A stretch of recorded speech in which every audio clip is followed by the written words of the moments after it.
My husband had debts I never knew about, and I found out the day strangers showed up to take our apartment away.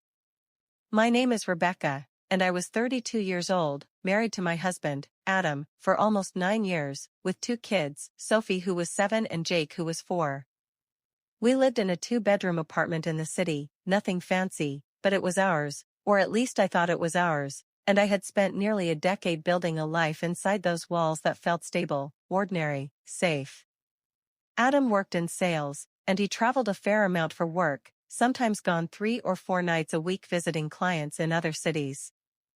I never questioned it, because that had always been the nature of his job since before we even got married, and honestly, I trusted him completely.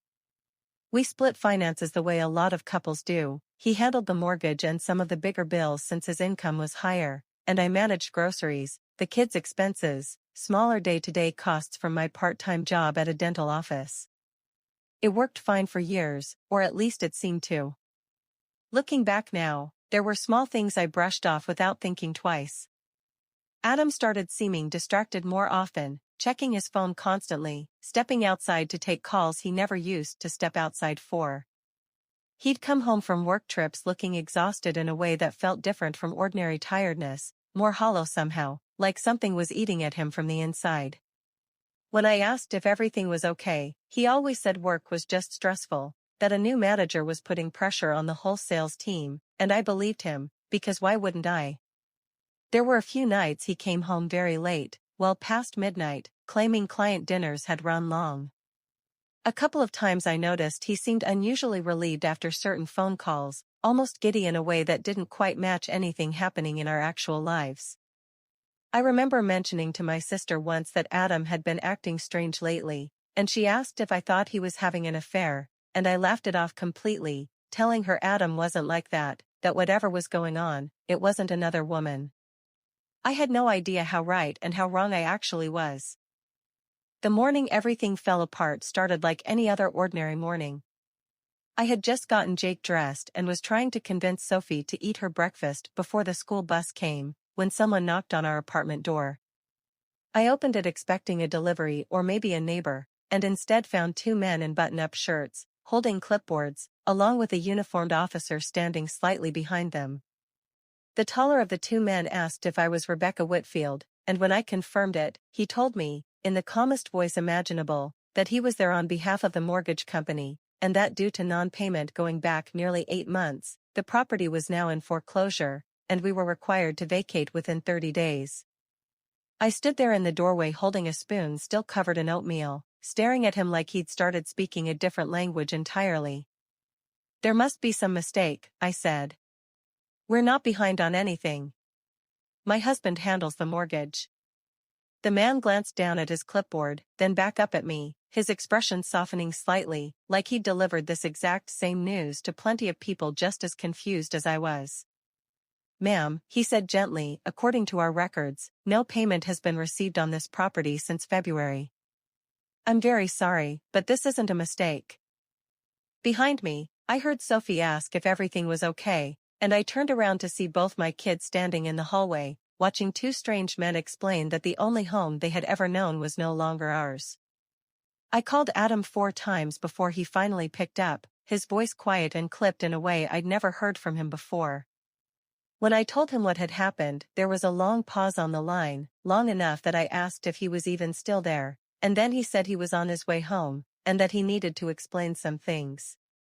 He got home 2 hours later, and the moment he walked through the door, I could see it in his face before he even said a word, that whatever this was, it was worse than a missed payment or some accounting mix-up. We sat down at the kitchen table once the kids were occupied in their room, and Adam finally told me the truth he'd been hiding for over a year.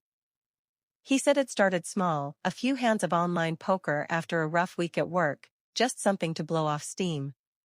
Then it became a regular thing after his trips, sitting alone in hotel rooms, telling himself one more game wouldn't hurt anything. Somewhere along the way, poker turned into sports betting, and sports betting turned into him pulling money from our savings, then a personal loan he never told me about, then eventually skipping the mortgage entirely, month after month, convincing himself every single time that a big win was coming to fix everything before I ever had to find out.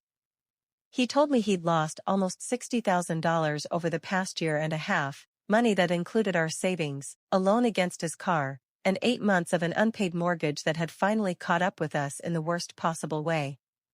He said he kept meaning to tell me, kept promising himself he'd stop, kept believing the next bet would be the one that turned everything around.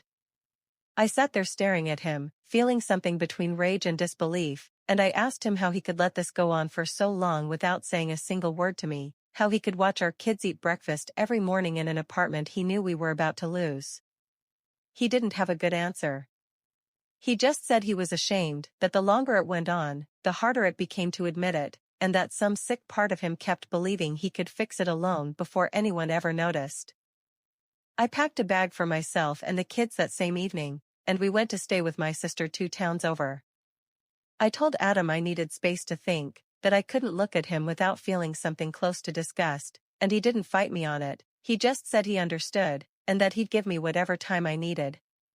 For almost 3 weeks, I barely spoke to him beyond logistics about the kids. I was furious, and underneath the fury was a kind of grief I hadn't expected, grieving the version of my marriage I thought I'd had for 9 years. My sister kept asking if I was going to leave him for good, and honestly, some days I thought I would. Then one night, Adam called me, and his voice sounded different, steadier somehow, less like someone making excuses and more like someone who'd actually sat with what he'd done.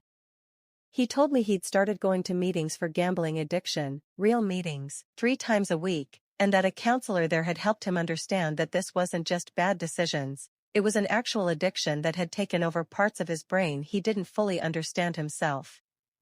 He said he wasn't calling to ask me to come back right away, only to ask if I'd be willing to come to one session with him, to hear it from people who actually understood addiction, before I decided anything permanent. I went, mostly out of curiosity more than hope. Sitting in that room, listening to other people describe the exact same spiral Adam had described, the shame, the secrecy, the desperate belief that one more bet would fix everything, something in me softened just slightly, enough to consider that maybe this wasn't a story about a man who simply didn't care about his family.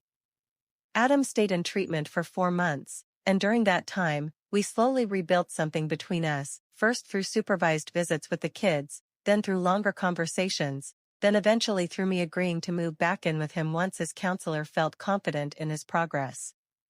It wasn't instant forgiveness, and some nights were still hard, full of questions I needed answered more than once before I could trust the answers. We sold what little we could from the apartment before the foreclosure finalized, and Adam took a leave from his sales job to focus entirely on recovery. Using what was left after settling some of the smaller debts, we made a decision that felt both terrifying and strangely right, and we moved out to the countryside, into an old farmhouse that needed more work than either of us expected. These days, I'm sitting on the porch of that same farmhouse, listening to our goats making a racket in the yard because Jake keeps sneaking them extra feed. Adam runs our small cheese business now, the kind of steady, hands-on work that keeps his mind occupied in exactly the way those meetings said it needed to be. He still goes to his support group every week, without fail, and the only real gamble left in his life these days is whether this batch of cheese turns out better than the last one. "You burned the second batch again," I called out to him from the porch, watching him jog toward the barn with a dish towel over his shoulder. "It's not burned," he shouted back. "It's aged faster on purpose."